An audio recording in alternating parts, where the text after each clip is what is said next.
नमस्ते दोस्तों। आज की इस कहानी में आपका स्वागत है। दोस्तों, ये कहानी एक जवान लड़के और उसकी भाभी की है जो सच्ची घटना पर आधारित है। एक दिन की बात, कार्तिक की भाभी रिया की कमर में बहुत जो ज्यादा दर्द हो रहा था क्योंकि उनको कमर में लचक पड़ गई थी। कार्तिक ने रिया के बेडरूम में आया और बोला, चलिए भाभी, आप लेट जाइए। मैं आपकी कमर पर बाम लगाकर हल्की मालिश कर देता हूँ ताकि आपका बचा हुआ दर्द भी ठीक हो जाए। रिया ने उसे मना करते हुए कहा, नहीं, रहने दो कार्तिक, मैं खुद कर लूंगी। कार्तिक ने कहा, आप खुद से बाम तो लगा लेंगी लेकिन मालिश करना बड़ा मुश्किल होगा। मैं आपकी मदद कर देता हूँ, इससे आपको बाकी का दर्द भी ठीक हो जाएगा। ये कहकर कार्तिक कुर्सी से आधा उठकर बेड पर रिया के पास आ गया और उसे लेटने के लिए कहा। भाभी जी बताइए, कहाँ लगाना है रिया? हाय, कार्तिक की हमदर्दी और फिक्र देखकर अब उसे मना नहीं कर पाई। हकीकत में दर्द का बहाना बन आकर कार्तिक को परेशान करना चाहती थी। वह शर्माते हुए पेट के बल लेट गई और अपनी कमीज को कमर से थोड़ा ऊपर कर लिया और कहा, यहां पर लगाओ। कार्तिक ने थोड़ा सा बाम अपनी उंगली यूं पर लिया और धीरे धीरे रिया की कमर पर मलने लगा। जैसे ही उसके हाथ रिया की पीठ पर पड़े, उसे एक सुकून का एहसास हुआ। कार्तिक ने धीरे धीरे मालिश करना शुरू कर दी और उसका हाथों का स्पर्श रिया को बहुत आरामदायक लगा। जब जब कार्तिक के हाथों की उंगलियां उस एक कमर बंद के पास आईं, रिया का दिल जोर से धड़कने लगा, लेकिन उसने खुद को संयम में रखा और कार्तिक की मदद का आभार माना। कार्तिक ने पूछा, भाभी, ज्यादा दर्द कहाँ हो रहा है? रिया उस समय थोड़ी असमंजस में थी। अनजाने में जवाब दे बैठी, थोड़ा सा नीचे है। कार्तिक ने फिर से थोड़ा और नीचे बाम लगाने की कोशिश की। भले ही वह मालिश सिर्फ औपचारिकता थी, लेकिन रिया को कार्तिक के हाथों का स्पर्श बेहद सुकून दे रहा था। भाभी जी, अगर आप सलवार को थोड़ा नहीं कर दे तो बाम अच्छे से लग सकेगा, कार्तिक ने कहा। इस पर रिया थोड़ी ही चकिचाना, फिर भी उसने अपनी सलवार को थोड़ा सा नीचे सरका दिया। नाड़े के बंद होने के कारण सलवार पूरी तरह से नीचे नहीं हो सकी, लेकिन कुछ हद तक सरक गई। कार्तिक ने फिर कहा, भाभी जी, आपकी त्वचा कितनी साफ है, बहुत ही गोरी है। कार्तिक की इस बात पर रिया के गाल शर्म से लाल हो गए, लेकिन वह उल्टी लपेटी हुई थी, इसीलिए कार्तिक इसे देख नहीं सका। उसे यकीन था कि कार्तिक उसकी देखभाल में झुकटा हुआ था और उसकी बातों में कहीं ना कहीं इज्जत भी झलक रही थी। कार्तिक ने थोड़ी देर और मालिश की और जब रिया ने कहा कि अब ठीक है तो वह चुपचाप उठकर ऊपर चला गया। रिया को आज एक अलग ही सुकून महसूस हो रहा था। सालों बाद किसी ने उसे इस तरह से ध्यान दिया था, जिसमें हमदर्द, येरेदी और एक स्नेह छुपा था।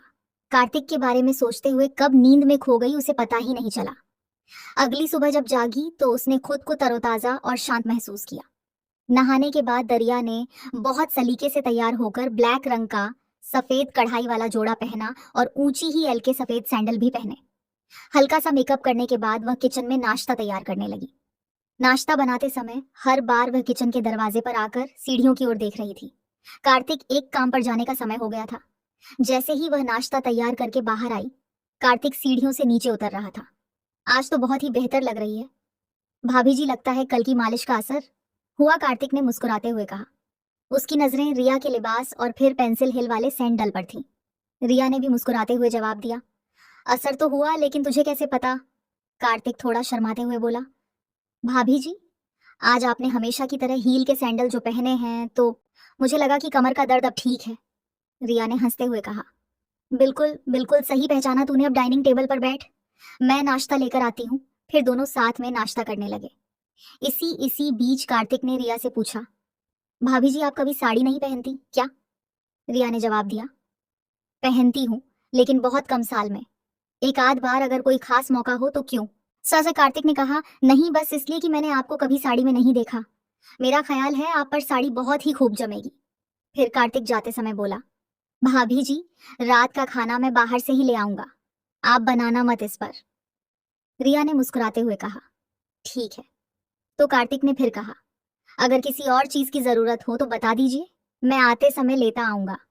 इस पर रिया ने कहा कि उसे किसी और चीज की जरूरत नहीं है, और फिर कार्तिक के जाने के बाद वह छोटे मोटे कामों में लग गई। इसके बाद वह ऊपर जाकर कार्तिक के कमरे को भी ठीक करने लगी। इसी दौरान रिया को उसके बेड के नीचे कुछ कपड़ा पड़ा हुआ नजर आया, तो उसने नीचे झुककर उसे बाहर निकाला तो उसकी आंखें हैरानी के मारे फटी की फटी रह गईं। वह एक सफेद रंग का रेशम ही अधविस्त्र था, जो शायद किसी लड़की की है।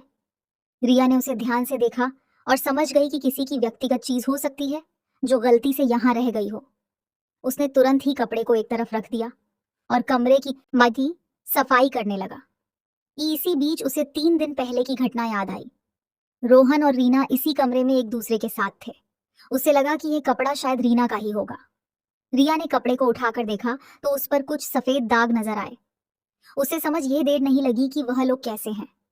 इस दागों को देखकर वह किसी दूसरी दुनिया में खो गई।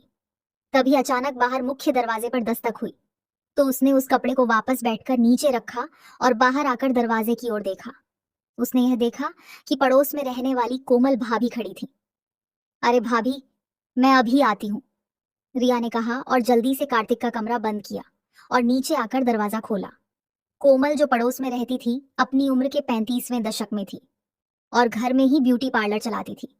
कोमल अक्सर दोपहर में रिया के घर आ जाती थी या उसे अपने घर बुला लेती थी और दोनों इधर उधर की बातें करती थी। उस समय उस दिन भी रिया और कोमल गली मल्ली की ढेरों बातें कर रही थी। कोमल के जाने के बाद रिया ने एक बार फिर से नहाने का मन बनाया।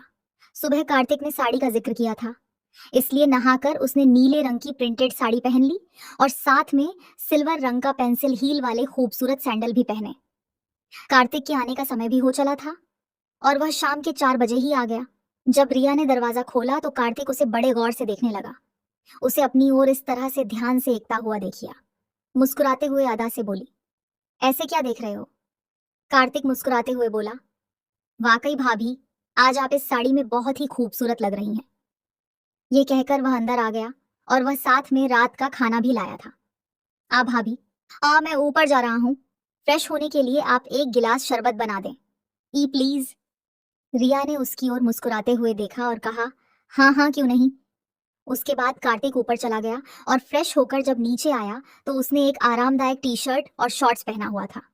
रिया ने शरबत बनाया और उसे अपने बेडरूम में ले आई और उसने वहां पर कूलर लगा हुआ था।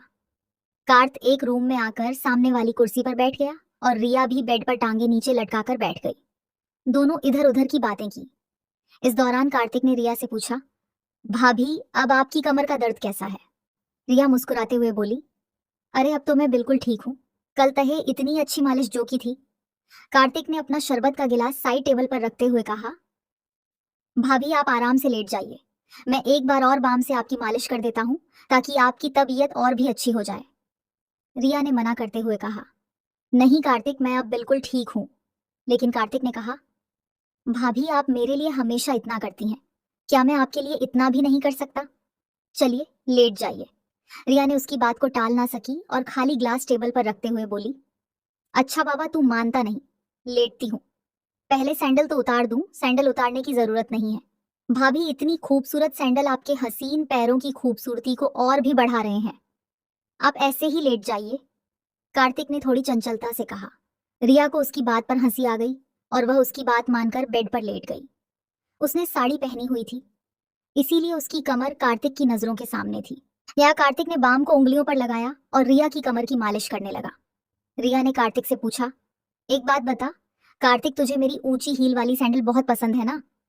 कार्तिक थोड़ा शर्माते हुए बोला, जी भाभी आप बिल्कुल सही कह रही हैं, आपको अजीब लगेगा लेकिन मुझे महिलाओं के पैरों में हाई हील वाले सैंडल बहुत आकर्षक लगते हैं और आप तो हमेशा ही हाई हील की सैंडल या चप्पल ही पहनी रहती हैं। रिया मुस्कुराते हुए बोली, अरे इसमें शर्माने वाली क्या बात है और मुझे कुछ अजीब नहीं लगता, मैं तो तेरी भावनाओं को समझती हूँ। कार्तिक के हाथों से हो रही मालिश से उसे बहुत आराम मिल रहा था। कार्तिक के हाथ धीरे धीरे नीचे की ओर और बढ़ने लगे। रिया के मजाक के मूड को देखते हुए कार्तिक ने भी थोड़ा हिम्मत दिखाते हुए कहा, भाभी आपकी त्वचा कितनी नरम है, अगर आप चाहे तो साड़ी को थोड़ा नीचे कर लें ताकि मैं अच्छे से मालिश कर सकूं और साड़ी भी गंदी नहीं होगी। रिया ने थोड़ा शर्माते हुए साड़ी को थोड़ा ढीला कर दिया ताकि मालिश करने में आसानी हो सके। उसे पिछली रात की मालिश से बहुत सुकून मिला था, इसलिए उसने ज्यादा नानुक नहीं की।